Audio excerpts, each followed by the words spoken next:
Bonsoir tout le monde. Ce soir au programme, nous allons parler de l'encyclique du pape Laudato Si, qui est un grand texte du pape pour nous inviter à faire attention, à prendre soin de ce qu'il appelle la maison commune. Alors c'est un peu la première chose que le pape veut nous dire, c'est que cette terre, c'est une maison et c'est la nôtre et nous l'avons en commun. Comme disait un journal à ce propos-là, nous sommes tous dans le même bateau et donc cette responsabilité qui est la nôtre aujourd'hui, nous avons à la vivre ensemble. Et c'est une responsabilité qui nous engage, nous, vis-à-vis des autres, des générations qui sont ici, et puis d'une certaine manière aussi, si on peut dire, par rapport aux générations à venir. Alors le pape François parle de la maison commune pour nous inviter à en prendre soin, et il nous rappelle qu'aujourd'hui, eh bien, on vit souvent dans une espèce de joyeuse irresponsabilité, comme il dit. C'est-à-dire, on vit, voilà, un petit peu comme si nos actes n'avaient pas de conséquences.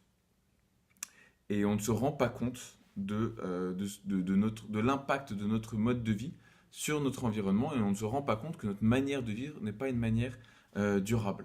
Et c'est pour ça que le pape veut nous faire prendre un petit peu conscience de notre responsabilité et veut nous faire donner un petit électrochoc, si on peut dire, avec la première partie donc, qui s'appelle, enfin, qui dresse un bilan, si vous voulez, de l'état actuel, enfin voilà, de notre environnement pour nous dire, mais attendez, arrêtez-vous 2 secondes, réfléchissez. Regardez, en fait, on est tous en train d'aller dans le mur, parce qu'on a un mode de vie qui ne peut pas durer de cette manière-là, parce qu'on est en train de gaspiller, d'épuiser toutes nos ressources. Donc en fait, on est en train d'aller dans le mur, mais qui s'en soucie, qui s'arrête pour réfléchir, ou pour dire, attendez les gars, on pourrait peut-être agir un tout petit peu autrement. Et alors vous avez un moment, il dit que si quelqu'un regardait de l'extérieur notre mode de vie, eh ben, il se dirait, mais en fait, ces gens sont en train de vivre un suicide. Eh bien, voilà, donc l'idée de la prise de conscience de notre temps de carême, c'est de nous dire, bah, si on ne veut pas justement se comporter comme des gens un peu suicidaires, on n'est pas des kamikazes, eh bien, investissons notre mode de vie, réfléchissons-y par voilà, toute notre intelligence. Et il y a un point sur lequel le pape nous invite en particulier à réfléchir, c'est le gaspillage. Je crois que vous y connaissez bien maintenant, en gaspillage.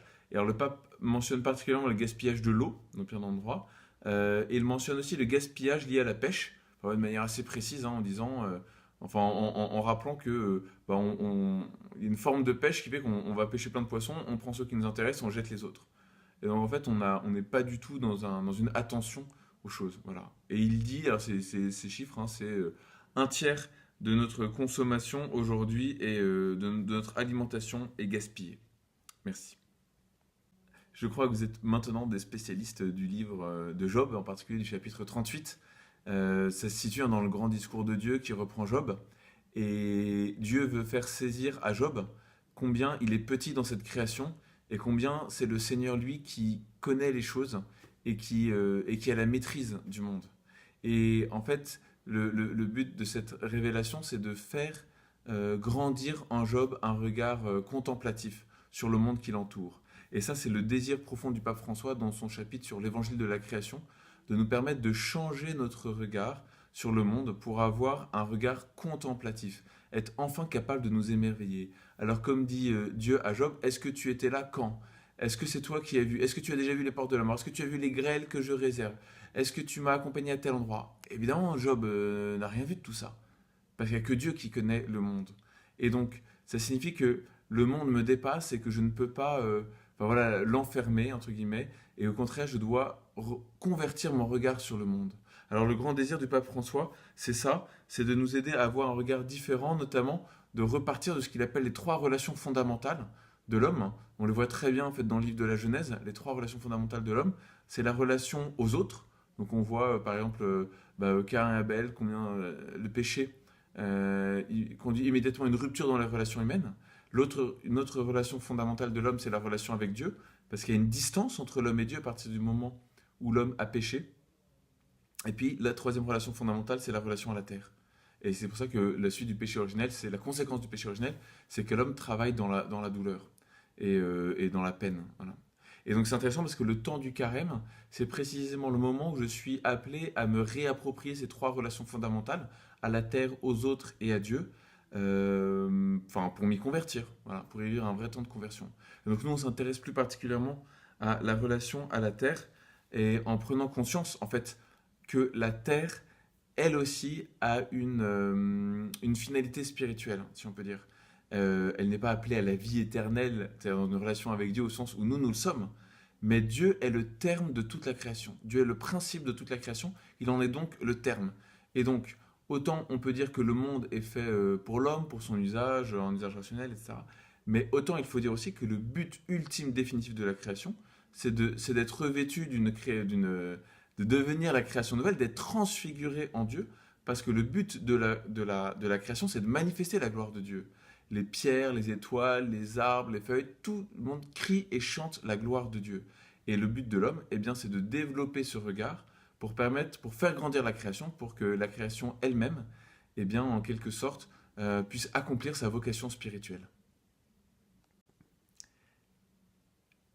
Ce que le pape François veut faire, c'est de nous aider à prendre conscience donc, de la situation, du problème grave, du caractère sérieux du problème, et il veut pour cela eh bien, montrer qu'il y a une racine au problème. Donc là, ce qui est intéressant dans son idée, c'est que la racine du problème écologique n'est pas écologique, ou en tout cas pas environnementale. Le problème de la racine, la racine pardon, du problème écologique, elle est anthropologique. C'est dans la vision même de l'homme. C'est pour ça que le chapitre central s'appelle la racine humaine de la crise écologique. Et le constat fondamental de notre pape, c'est que notre culture actuelle ne favorise pas tout ce qui est de l'ordre de l'intériorisation. D'accord? Donc, et alors, il s'appuie notamment sur l'usage des nouvelles technologies que vous êtes en train de faire ce soir en même temps que moi, par lesquelles, pardon, eh bien, l'homme est souvent expulsé à l'extérieur de lui-même. Il est diverti par tout un tas de choses, ce qui en soi n'est pas un problème. Mais la question, c'est comment est-ce que l'homme va être capable de garder son intériorité à ce moment-là. Alors, la première fois que j'ai lu l'encyclique, j'ai regardé, je me dis, tiens, quelles sont les sources même du pape François? Alors, je suis allé regarder, et j'ai vu que le livre le plus cité du pape François s'appelait La fin des temps modernes, La fin des temps modernes, de Romano Guardini. Et donc, je suis allé lire ce texte, du coup, que vous ne trouverez plus. D'ailleurs, je pense que j'ai acheté la dernière version du livre. Voilà. Et Romano Guardini, en fait, dit que la crise aujourd'hui de la modernité, c'est le fait que nous avons développé toutes nos compétences extérieures, d'accord, donc notamment par l'ingénierie, mais qu'en même temps, eh bien, nous avons atrophié toutes les dimensions intérieures de l'homme. Vous savez, par exemple, je suis marqué par au Moyen-Âge, pour être chevalier, avant qu'on vous remette une épée, eh bien, vous deviez faire vos humanités, vous deviez faire de la poésie, vous deviez faire de la théologie. On développait votre intériorité parce qu'on savait que vous risquiez sinon de faire un mauvais usage de votre force. Aujourd'hui, nos ingénieurs, nos scientifiques, quelle est leur formation en humanité? En tout cas, dans le cursus d'un ingénieur en France, il n'y en a quasiment pas. Voilà. Donc ça, j'extrapole un petit peu, mais en tout cas, c'est vraiment l'idée du pape François de nous aider à prendre conscience que la racine de la crise écologique, elle n'est pas environnementale, mais elle est à l'intérieur de l'homme. Alors, je vais vous lire, si vous voulez bien, si vous arrivez à suivre quelqu'un qui vous lit un texte sur une vidéo, je vais vous lire 2 petits passages du pape François en vous les expliquant. C'est peut-être pas possible parce que c'est un peu les plus compliqués à mon avis de l'encyclique. Donc si vous comprenez ça, vous comprendrez tout. Donc voilà, pas de souci. Et ça se situe dans le sous-chapitre qui s'appelle la globalisation du paradigme technocratique. Alors qu'est-ce que ça veut dire déjà pour expliquer ce titre-là? Globalisation, c'est-à-dire que une donnée qui est régionale va devenir universelle. Donc globalisation, c'est-à-dire qu'on va être tous pris sous le même régime. Donc quel régime? Celui du paradigme. Donc un paradigme, c'est quelque chose qui donne un cadre. Le paradigme technocratique, c'est-à-dire l'alliance de la technologie et de l'économie. Dit autrement, si je mets les choses dans l'autre sens, il y a aujourd'hui une telle alliance économique et technologique dans notre monde. Alors on le voit par ce qu'on appelle les GAFA ou les autres grands groupes, en tout cas qui gèrent vraiment toute l'économie et les nouvelles technologies. Ces entreprises-là font un paradigme, donc une certaine manière de vivre, et cette manière de vivre-là, elle est pour tous les hommes, elle est imposée à tous. Alors je lis au numéro 106, ce ne sera pas long à lire, rassurez-vous, ne vous endormez pas. Le problème fondamental est autre, encore plus profond, la manière dont l'humanité a, de fait, assumé la technologie et son développement avec un paradigme homogène et unidimensionnel. Une conception du sujet y est mise en relief, qui progressivement, dans le processus logique et rationnel, embrasse et ainsi possède l'objet qui se trouve à l'extérieur. Donc il y a deux choses. La première, c'est déjà ce que j'ai un petit peu essayé d'expliquer, avec le fait que les nouvelles technologies et leur alliance avec l'économie en fait, fondent un paradigme homogène et unidimensionnel. Donc homogène, je l'ai déjà expliqué, hein, c'est le côté tout le monde est pareil, universalisation en mode Babel, si vous voulez, et unidimensionnel, c'est-à-dire que l'homme lui-même n'est traité que sous une seule de ses dimensions, un seul aspect, qui est l'aspect extériorisant, vers l'extérieur, d'accord? Mais rien d'intériorisant. Donc toute la dimension d'intériorité de l'homme est expulsée. Et le deuxième point, c'est qu'il y a une conception du sujet qui est mise en relief, qui va poser problème. C'est-à-dire, la conception du sujet, c'est la conception de l'homme.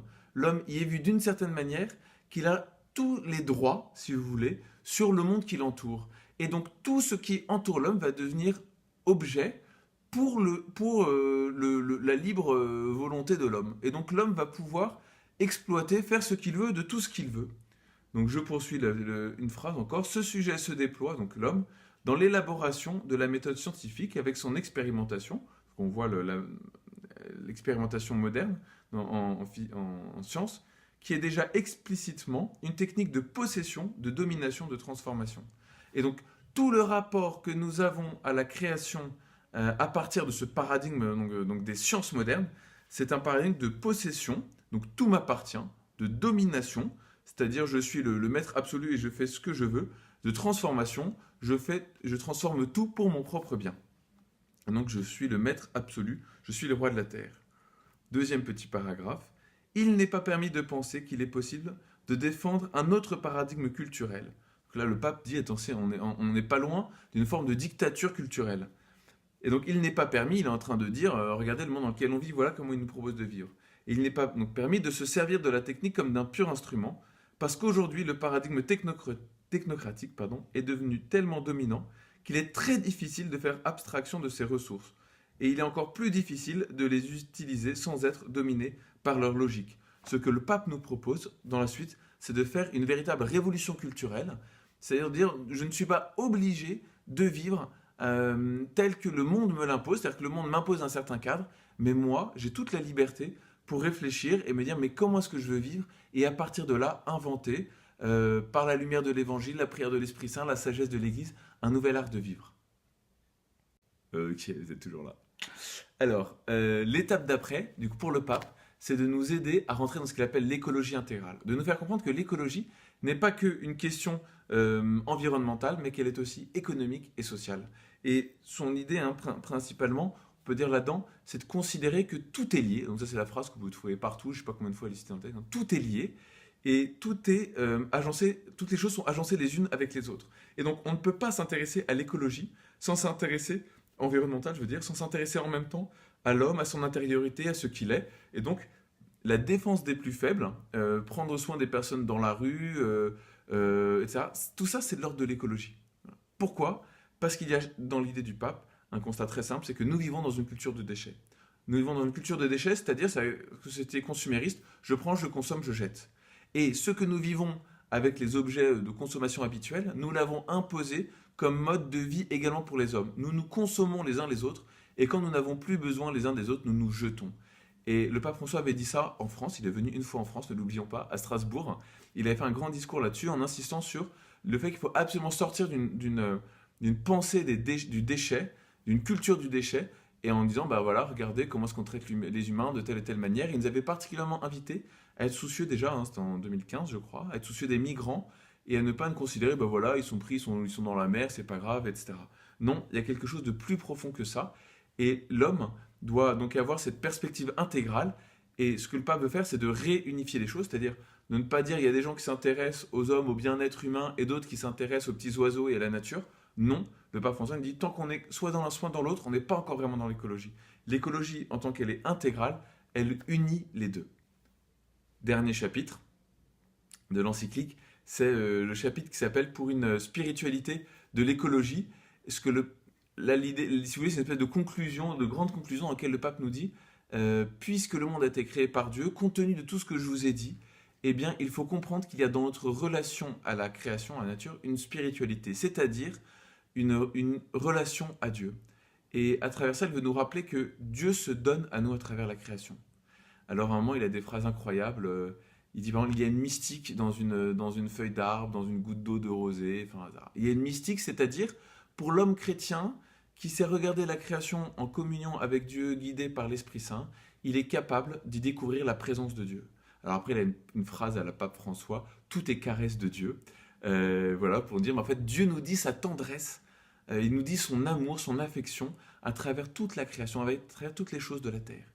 Et donc, il faut non seulement développer ce regard contemplatif, comme il le disait plus tôt, mais aussi voir qu'il y a un amour de Dieu qui se donne vraiment à nous. Et donc, il y a une communion à vivre avec Dieu à travers toute la création. Donc, je termine juste avec sa conclusion, dans laquelle le pape nous redit la conversion écologique nous mène au Christ, la conversion au Christ nous amène à prendre soin de la création. Donc, vous avez un va-et-vient entre le souci christologique, le souci du Christ, et puis le souci de l'écologie.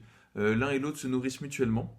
Et puis voilà, pour terminer, parce que j'aime bien ce moment-là, le pape nous invite à contempler la Trinité et à nous dire qu'en fait, chaque chose humaine a une structure trinitaire, et donc que la Trinité est l'explication définitive au fond de la création, et plus particulièrement le fait que la Trinité est un ensemble de relations, trois relations qui s'unissent ensemble, il y a trois personnes divines. Eh bien, il dit, nous avons là le fondement même de toute forme d'écologie définitivement, dans le sens où l'écologie est relation et la Trinité n'est que relation. Et donc nous voyons dans la Trinité la source même de notre relation, à travers ces trois relations fondamentales, à la terre, aux autres et avec Dieu. Il reste à mettre tout ça en œuvre. Bon courage.